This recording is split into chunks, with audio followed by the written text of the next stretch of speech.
Não há muito tempo, assisti à cerimônia de formatura da minha filha na universidade. Foi um dia emocionante para os estudantes que se esforçaram tanto para terminar os seus estudos. Enquanto assistia, foi gratificante pensar no trabalho árduo e na determinação que cada um daqueles graduados precisou para estar ali. Um dos melhores alunos da turma fez o discurso de despedida. Era um jovem, provavelmente com cerca de 30 anos, que se tinha distinguido como um excelente aluno. Contou a sua história e fez um discurso verdadeiramente notável. Falou de desafios e obstáculos, alguns muito pessoais que tinha ultrapassado. Foi muito comovente. Estava ali com a mulher e a filha pequena, e não pude deixar de sentir admiração por este homem e pelo que já estava a fazer da sua vida. No final do seu discurso, falou das mulheres da sua vida, da sua mãe, da sua filha, da sua mulher e de como elas eram importantes para ele. Mas depois o seu discurso enveredou por um caminho desconcertante. Dirigiu-se aos homens na plateia e disse: "Na verdade, a melhor coisa que podemos fazer pelas mulheres das nossas vidas é sair do caminho." Pensei para comigo: uau, que afirmação chocante!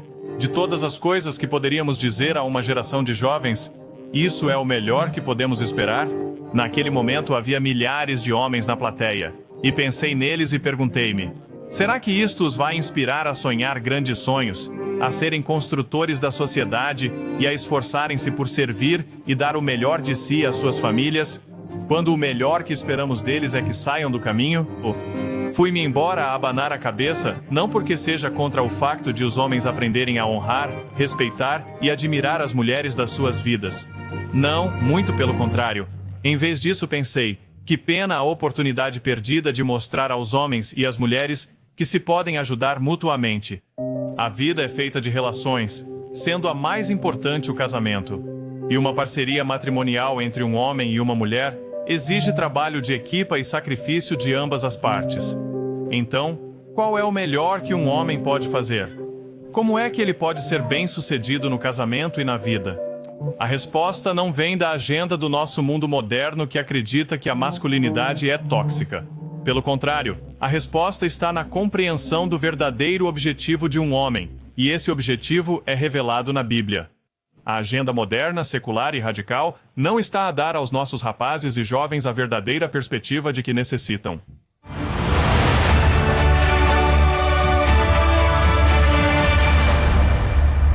Bem-vindo ao Mundo de Amanhã, onde o ajudamos a dar sentido ao seu mundo através das páginas da Bíblia. Será que o maior ideal que podemos esperar de um homem é apenas sair do caminho das mulheres? Ou será que os homens e as mulheres foram concebidos para trabalharem em conjunto para terem sucesso? Se tem assistido a este programa durante algum tempo, sabe que consideramos a Bíblia a fonte de sabedoria para a vida. Foi inspirada por Deus e dá-nos conselhos sobre como fazer com que as nossas relações funcionem. Deus fez os homens para serem homens, fez as mulheres para serem mulheres. Ele colocou-nos em casamentos e em famílias. E não é de estranhar que ele tenha instruções para os homens sobre o que podemos fazer para que as nossas relações funcionem. Então, que é o melhor que um homem pode fazer para alcançar este potencial dado por Deus? No programa de hoje, vamos identificar 3 coisas. Número 1. Amar e honrar a sua esposa. Isso é simples, pode dizer-se. Toda a gente faz isso. Se você é casado, você ama a sua esposa. Caso contrário, por que é que se casariam? Mas parem e pensem por um momento. Talvez não compreendamos bem o que significa amar e honrar a nossa mulher, uma vez que tantos casamentos acabam em divórcio. Veja as estatísticas. Nos Estados Unidos, se casou em meados dos anos 50, 25 anos depois, tem cerca de 25% de hipóteses de se divorciar. Se casaram nos anos 1970, 25 anos depois, tem quase 50% de hipóteses de se divorciarem. Esta é uma tragédia americana. Mas não é só nos Estados Unidos que tantos casamentos estão a falhar. Em Inglaterra e no país de Gales, está a verificar-se uma tendência semelhante. Em Inglaterra e no país de Gales, se considerarmos todos os casamentos celebrados no ano 2000, 17 anos depois, quase 35% deles tinham fracassado. Este problema não é apenas americano, nem se verifica apenas nas Ilhas Britânicas. Um artigo da Psicologia Hoje, escrito em 19 de dezembro, relata: globalmente, nas quase 4 décadas entre 1970 e 2008, a taxa de divórcio mais do que duplicou. O título do artigo era Taxas de Divórcio em Todo o Mundo, uma História de Amor. Eu não lhe chamaria uma história de amor. Chamar-lhe-ia um desastre doloroso e de partir o coração. Então, o que é que está errado com o casamento hoje em dia? Talvez não saibamos o que significa realmente amar a nossa mulher. É claro que não podemos atribuir toda a culpa dos divórcios aos homens. Tanto os homens como as mulheres têm um papel a desempenhar. Mas, no contexto do nosso tópico de hoje, não deveríamos estar a olhar para o que os homens contribuem para o seu lado do casamento, para que possam ser melhores a amar verdadeiramente as suas esposas? Muitos têm ignorado o facto de a Bíblia dar conselhos práticos e diretos aos homens sobre o amor e o casamento. Repare-se no que o apóstolo Paulo disse em Efésios, capítulo 5, versículo 28. Assim, os maridos devem amar as suas mulheres como a seus próprios corpos. Aquele que ama a sua mulher, ama-se a si mesmo. Porque nunca ninguém odiou a sua própria carne, antes a alimenta e estima. Por isso pensem nisto, homens. Cuidam de vós próprios? Cuidam da vossa saúde, do vosso bem-estar, das vossas necessidades? Claro que sim, todos nós o fazemos. Paulo está a dizer que, se são casados, tratem a vossa mulher como tratariam a vós próprios. Fala com ela. Esteja atento às suas necessidades. Seja paciente e atencioso mesmo quando ela estiver deprimida ou chateada. É isso que é o amor. Não é apenas um sentimento passageiro ou uma noção romântica. É um compromisso de cuidar de outro ser humano como cuidaria de si mesmo nos bons e maus momentos. Agora pensem nisso. Será que os homens e as mulheres seriam mais felizes se o verdadeiro amor fosse enfatizado na nossa cultura? Penso que a resposta é óbvia. O apóstolo Pedro repetiu a mesma instrução aos homens. Em 1 Pedro, capítulo 3, versículo 7. Igualmente, os maridos habitem com elas com entendimento, honrando a mulher como vaso mais fraco e como herdeiros juntamente da graça da vida, para que as vossas orações não sejam impedidas.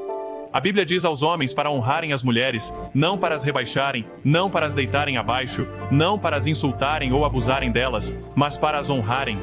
Agora, alguns vão questionar Paulo por dizer que as mulheres são o vaso mais fraco, mas não é realmente difícil de entender. De facto, no artigo O que a ciência nos diz sobre as mulheres transexuais atletas, os autores colocam-no de forma sucinta. Os homens são em média maiores, mais rápidos, mais fortes e têm maior resistência do que as mulheres. Claro que há exceções, mas de um modo geral, isto é verdade. Mas por que é que Deus criou os homens para serem maiores e mais fortes? Para dominar as mulheres? Para as esmagar física ou emocionalmente? Não. A intenção de Deus é que o homem aprenda a cuidar, alimentar e proteger a mulher com quem se comprometeu. Sabe, houve uma altura na história da Marinha em que a regra não escrita era: se um navio se afundasse, as mulheres e as crianças iam primeiro para os botes salva-vidas. Este código de conduta foi popularizado a quando do afundamento e evacuação do navio da Marinha Real, HMS Birkenhead. A partir daí, passou a chamar-se Birkenhead Drill, devido à insistência do capitão do navio em que os homens dessem a vida pela proteção das mulheres e crianças que se encontravam no navio. O mesmo critério foi aplicado a quando do naufrágio do Titanic. Muitos homens cederam o seu lugar nos barcos salva-vidas às suas mulheres e filhos. E eles próprios morreram nas águas geladas do Atlântico Norte.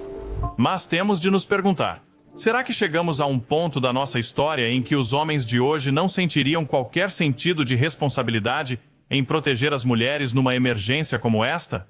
É assim que nós somos? Os homens foram concebidos para defender, acarinhar e proteger as suas mulheres até ao último suspiro. Os maridos e as mulheres devem trabalhar em equipa e não como concorrentes. E os homens precisam de ser inspirados e desafiados a cuidar e a preocupar-se com as suas mulheres. Portanto, amar e honrar as esposas é vital. Mas isso não é tudo. Neste segmento, vamos examinar um segundo desafio para os homens darem o seu melhor. Há cerca de 3.000 anos viveu um rei muito sábio. A sua reputação espalhou-se por todo o lado. Temos muitos dos seus ensinamentos preservados na Bíblia. O seu nome era Salomão. E é de Salomão que vem o nosso segundo desafio aos homens. Número 2. Temer a Deus e guardar os seus mandamentos. O que é que isto tem a ver com a relação de um homem com a sua mulher? Bem, deixem-me explicar. A frase é, de facto, retirada diretamente da Bíblia. Vamos lê-la juntos. Encontra-se no Eclesiastes, capítulo 12 e versículo 13. Vamos ouvir a conclusão de todo o assunto. Teme a Deus e guarda os seus mandamentos, porque isto é tudo para o homem. Quando Salomão resumiu o objetivo da vida, o sentido da vida e a razão de estarmos aqui, foi isto que ele disse: temer a Deus, guardar os seus mandamentos, isto é tudo para o homem. Entendemos aqui por homem o gênero humano ou a humanidade. Mas vamos dar um passo atrás e aplicar esta escritura à metade da humanidade que é chamada de homens. E se todos os homens da Terra estivessem a fazer isto hoje, como é que isso mudaria o mundo? Como é que isso mudaria o mundo para as mulheres? Bem, em primeiro lugar, se todos os homens temessem a Deus, não haveria crime, não haveria violência doméstica, não haveria medo para as mulheres que andam por um beco escuro e abandonado à noite. Agora, o que significa temer a Deus? Deus não quer que tenhamos medo ou pavor dele. Significa apenas que ele quer a nossa atenção, o nosso foco e a nossa obediência. Ele quer que o respeitemos profundamente e que o tenhamos em grande consideração. Por quê? Bem, porque ele está no céu e nós estamos na terra. Ele criou-nos, controla tudo à nossa volta e conhece-nos melhor do que nós próprios. Ele sabe o que precisamos de fazer para sermos realmente felizes a longo prazo. E os mandamentos? São simplesmente os 10 mandamentos que se encontram no livro do Êxodo no Antigo Testamento. Hoje em dia, os 10 mandamentos são muitas vezes mal vistos. São vistos como ditames duros ou exigentes de um Deus desamoroso e indiferente. Mas já alguma vez olhou para eles para ver o que dizem? Muitos deles ensinam-nos de fato a amar o nosso próximo. Vejamos o mandamento contra o adultério. Este encontra-se no capítulo 20 do Êxodo e no versículo 14. Não cometerás adultério? Bem, o que é o adultério? É uma palavra antiga que significa ter relações sexuais com alguém que não é tua mulher. Não está fora de moda? E, no entanto, imaginem todos os casamentos desfeitos por causa da infidelidade. Certamente, a infidelidade pode ser causada por ações do marido ou da mulher. Mas vamos concentrar-nos nos homens neste momento. E se os homens, desde pequenos, fossem ensinados a serem fiéis às suas esposas até a morte?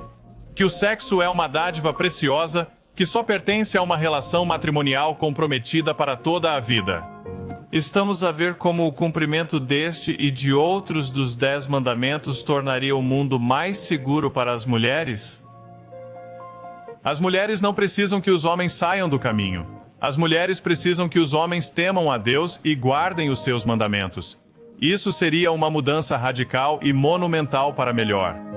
Mas podemos dar um passo em frente, porque Jesus explicou em Mateus 5:27 que há o adultério físico e o adultério do coração. Mateus capítulo 5 e versículo 27. Ouvistes que foi dito aos antigos: não cometerás adultério. Eu, porém, vos digo que qualquer que atentar numa mulher para a cobiçar, já em seu coração cometeu adultério com ela. A pornografia é uma maldição nas nossas nações ocidentais. Não é apenas uma maldição para os homens. As mulheres também são apanhadas. De fato, de acordo com um documento de trabalho de 2016 investigadores da Universidade de Oklahoma, e os homens que começaram a ver pornografia a meio de um período de 2 anos duplicaram as suas hipóteses de divórcio. Para as mulheres, esse número triplicou. Numa reunião de 2002 da Academia Americana de Advogados Matrimoniais, os advogados reunidos foram inquiridos sobre os efeitos da pornografia no divórcio. Quais foram os resultados do inquérito? Um interesse obsessivo pela pornografia na internet foi um fator significativo em 56% dos seus processos de divórcio no ano anterior. Por isso, parem e pensem bem nisto. E se os homens fossem ensinados desde tenra idade que não só é errado cometer fornicação ou adultério, como também é errado ter pensamentos de luxúria em relação a uma mulher?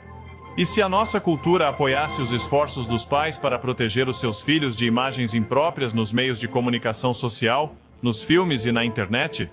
Que mundo diferente seria este? Se és homem e estás a ver isto agora, pensa na tua vida. Pense nos seus relacionamentos. Se tens um problema de pornografia, procura ajuda. Ultrapassa-o, supere-o. Pornografia é pecado, e o pecado destrói a confiança. O pecado destrói os casamentos. Sim, Deus pode perdoar, e Ele perdoará se nos arrependermos. Mas primeiro temos de admitir que pecamos e temos de ter um desejo profundo de o ultrapassar com a ajuda de Deus. Há alguns anos, uma conhecida empresa de produtos para a pele masculina desencadeou uma tempestade de fogo devido a um anúncio que fez. O anúncio sugeria, de forma não tão subtil, que devíamos aceitar a visão progressista dos meios de comunicação social de que os homens em geral são rúfias tóxicos e precisam de melhorar. O slogan do anúncio era: "O melhor que o homem pode ser". Ora, já vimos que Deus quis que os homens cuidassem das suas mulheres, as acarinhassem e protegessem. Portanto, sim, os homens não devem ser agressores. Mas o anúncio não contava a história toda. Não terminou a narrativa do que os homens devem alcançar. Como é que um homem pode ser o melhor que pode ser? Vamos falar sobre isso agora. Número 3. Tornar-se como Jesus Cristo. Há quase 2000 anos, houve um homem que andou nesta terra cujo nome era Jesus Cristo. Muitos em nossa cultura humanista secular de hoje não querem ouvir falar dele, mas ele foi o homem definitivo. Ele era o padrão. De facto, ele era Deus em carne e osso. Ele esteve no trono do Pai por toda a eternidade passada, e esvaziou-se de sua divindade. Nós lemos sobre isso em Filipenses capítulo 2 e versículo 6. Referindo-se a Jesus Cristo, Paulo escreve: "O qual, sendo em forma de Deus, não teve por usurpação a igualdade com Deus, mas fez-se nada, tomando a forma de servo, nascendo à semelhança dos homens, e achado na forma humana, humilhou-se a si mesmo, tornando-se obediente até a morte de cruz." Isso foi tirado da versão padrão em inglês. Ele tinha estado no trono de Deus com o Pai.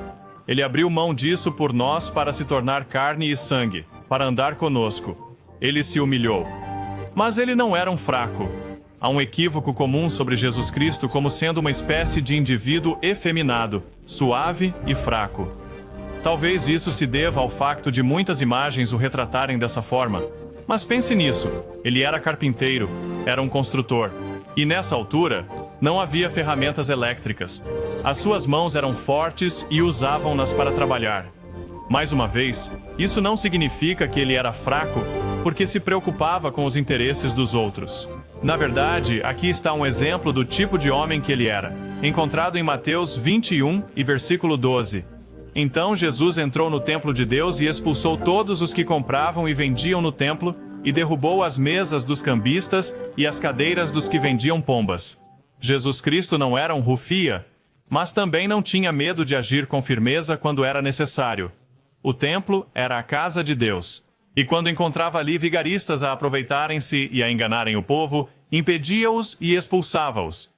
Perceba o que Paulo escreveu para a igreja em Éfeso em Efésios capítulo 4 e versículo 13. "Até que todos cheguemos à unidade da fé e do conhecimento do Filho de Deus, a varão perfeito, à medida da estatura da plenitude de Cristo." Se é um homem que se preocupa com a sua família e a sua mulher, comprometa-se a tornar-se como Cristo. Se queres fazer a diferença no teu mundo e construir algo que valha a pena, torna-te como Cristo. Se quiser dar um exemplo forte e sólido para os outros seguirem, torne-se como Cristo. Ele é o padrão. Ele é a medida. Ele estabeleceu o ritmo. E é disso que este mundo precisa mais. É disso que as mulheres precisam, de homens como Cristo. Penso que uma das passagens mais tocantes e poderosas da Bíblia é no final da vida de Cristo, quando ele está pendurado na estaca e fala com João, o discípulo de quem era mais próximo. Vamos lê-la juntos. Junto à cruz de Jesus estavam sua mãe e a irmã de sua mãe, Maria, mulher de Clopas, e Maria Madalena. Jesus, pois, vendo ali sua mãe e o discípulo a quem amava, disse à sua mãe: "Mulher, eis aí o teu filho." Depois disse ao discípulo: "Eis aí a tua mãe." E a partir daquela hora o discípulo levou-a para sua casa. Isto foi em João 19, versículos 25 a 27. Jesus amava o mundo inteiro, cada ser humano. Foi por isso que deu a sua vida. Foi por isso que permitiu que os homens o matassem. Para que tu e eu pudéssemos ter uma saída do pecado.